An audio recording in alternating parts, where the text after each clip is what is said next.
అయితే ఈరోజు సినీ పరిశ్రమకు సంబంధించిన సందిగ్ధం వీడే అవకాశం కనపడుతోంది. నిర్మాతలు ఫెడరేషన్కి మధ్య ఉన్నటువంటి ఏదైతే సమస్య ఉందో సమస్య తీరే అవకాశం కనపడుతోంది. ఫిలిం ఛాంబర్ ప్రస్తుతం నిర్మాతలతో సమావేశమైంది.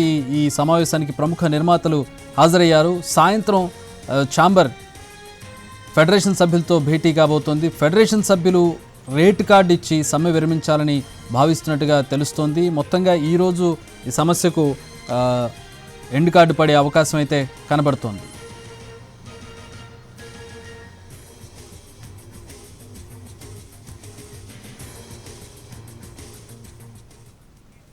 ప్రస్తుతం ఛాంబర్లో నిర్మాతలు ఛాంబర్ సమావేశం జరుగుతుంది. ఛాంబర్ సభ్యుల సమావేశం జరుగుతుంది. మా ప్రతినిధి ఫణి ప్రస్తుతం ఛాంబర్ నుంచి మనకు లైవ్లో అందుబాటులో ఉన్నారు. ఫణి, గత కొంతకాలంగా సిరీస్ నడిచినట్టుగా నడుస్తున్నటువంటి పరిస్థితి, ఎక్కడా కూడా తెగనటువంటి పరిస్థితి, ఈరోజు ఎండ్ కార్డు పడుతుందన్న ఒక ఆశ కనపడుతోంది. ప్రధాన కారణం ఏంటి ఫెడరేషన్లో వచ్చినటువంటి మార్పు ఏంటి, ఎట్లాంటి సొల్యూషన్ దిశగా వాళ్ళు అడుగులు వేస్తున్నారు ఫెడరేషన్ నుంచి? ప్రధానంగా ఇక్కడ సమస్య అంతా కూడా ఫెడరేషన్ నుంచి డిమాండ్లు ఎక్కువ కనపడుతున్నాయి కాబట్టి.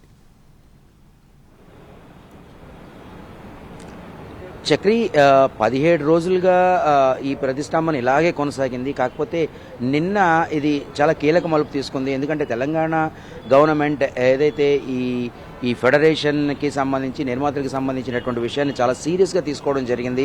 సో మొత్తం అధికార ప్రతినిధులు కూడా నిర్మాతలతో చర్చించారు, అలాగే ఫెడరేషన్ వాళ్ళతో కూడా చర్చించారు.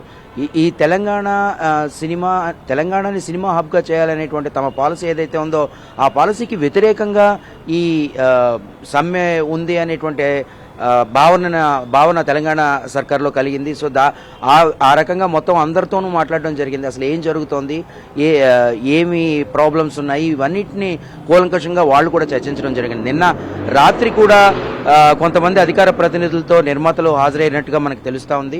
సో ఇవన్నీ చూసినట్లయితే ఈరోజు ఉదయం 11 గంటల నుంచి ప్రస్తుతం పైన నిర్మాతలందరూ కూడా ఛాంబర్ ప్రతినిధులతో సమావేశమయ్యారు.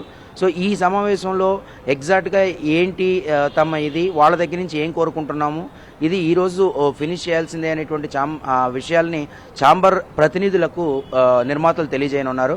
సో సాయంత్రం ఫెడరేషన్ వాళ్ళతో కూడా మీటింగ్ ఏర్పాటు చేయాల్సి ఉంది. కానీ సాయంత్రం వరకు కాదు, నిర్మాతల మీటింగ్ అయిన వెంటనే కూడా ఫెడరేషన్ వాళ్ళని పిలిచే అవకాశం కనబడతా ఉంది ఇక్కడ ప్రస్తుతానికి చూస్తున్నట్లయితే.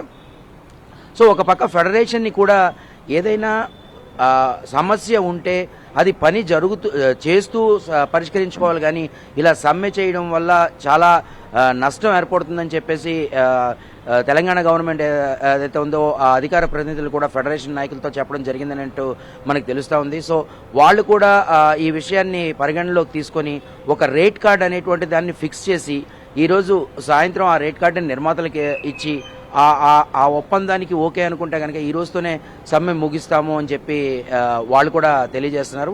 ఏదేమైనప్పటికీ కూడా ప్రస్తుతం జరుగుతున్న నిర్మాతల ఛాంబర్ మీటింగ్ ఏదైతే ఉందో చాలా కీలకం కానుంది చక్రి. అండ్ దాని తర్వాత జరిగే ఫెడరేషన్ ప్రతినిధులతో సమావేశంతో ఈ సమస్యకి ముగింపు పడే అవకాశం కూడా మనకి ఇక్కడ క్లియర్గా కనబడతా ఉంది చక్రి.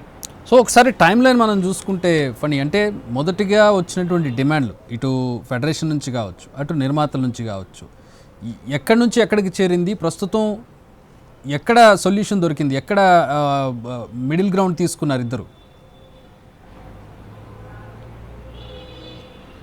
చక్రి, ప్రధానంగా నిర్మాతలవి 4 ప్రతిపాదనలు ఉన్నాయి. అంటే వర్కింగ్ కాల్ షీట్స్, అంటే ఫ్లెక్సిబుల్ కాల్ షీట్ కావచ్చు, 9-9 కాల్ షీట్ కావచ్చు, అలాగే రేషియో, అలాగే తమకి నచ్చిన వారిని పెట్టుకుంటాం అనేటువంటి ఇంకొక కండిషన్, అలాగే సండేస్ డబుల్ బత్తా ఇవ్వము అనేటువంటిది. అంటే ఒక సెకండ్ సండే తప్ప మిగతా సండేస్ అన్నిటి కూడా మామూలు సింగిల్ బత్తాతో పనిచేయాలి. ఈ 4 కండిషన్స్ని వాళ్ళు ఫెడరేషన్ ముందు పెట్టడం జరిగింది.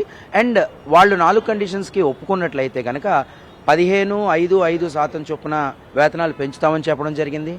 అయితే దాన్ని కూడా కొన్ని వర్గాల వరకు మాత్రమే పెంచుతాము, అంటే 2,000 లోపు వాళ్ళ వరకే పెంచుతామని చెప్పి నిర్మాతలు చెప్పడం జరిగింది. సో దీనికి ఫెడరేషన్ అంగీకరించలేదు. మొత్తం అందరికీ సమానంగా చేయాల్సిందే అని అంటే దానికి కూడా ప్రొడ్యూసర్స్ ఒక అంచనాకు వచ్చి సరే ఒక రేషియో అనుకుందాం, వాళ్ళకి కూడా పెంచుతాం, కానీ ఈ 4 కండిషన్స్ని మీరు ఒప్పుకొని తీరాలి అని చెప్పింది. బట్ ఫెడరేషన్ సర్వసభ్య సమావేశం ఏర్పరచుకోవడం కానీ లేకపోతే వాళ్ళందరూ కలిసి మాట్లాడుకున్న తర్వాత కానీ ఈ ఫ్లెక్సిబుల్ కాల్ షీట్ ఏదైతే ఉందో తమకు అంగీకారం కాదని, దానివల్ల ఇంకా నష్టపోతామని, అలాగే సండేస్ కూడా తాము డబుల్ భత్తా ఇస్తేనే వర్క్ చేస్తామని మళ్ళీ వాళ్ళు మెలికి పెట్టడం జరిగింది. సో అక్కడ మొదలైన ప్రతిష్టంభన అది అలా కొనసాగింది. కానీ గవర్నమెంట్, తెలంగాణ గవర్నమెంట్ ఈ విషయంలో చాలా సీరియస్గా ఎందుకుంది అని అంటే, దాదాపు 25 స్టూడియోస్ ఉన్నాయి మన ఏరియాలోని. 25 స్టూడియోస్ కూడా గత 17 రోజులుగా ఖాళీగా ఉండడం జరిగింది. చాలా ఎక్కువ ట్రాన్సాక్షన్ అమౌంట్ తగ్గిపోతుందని చెప్పడంతో గవర్నమెంట్ ఈ విషయంలో సీరియస్ అయింది చక్రి. సో ఈరోజు ఈ సమస్య ముగిసేటట్టే కనబడతా ఉంది చక్రి. ఆల్ రైట్, హోప్ఫుల్లీ సమస్య సాల్వ్ అవ్వాలని కోరుకుందాం.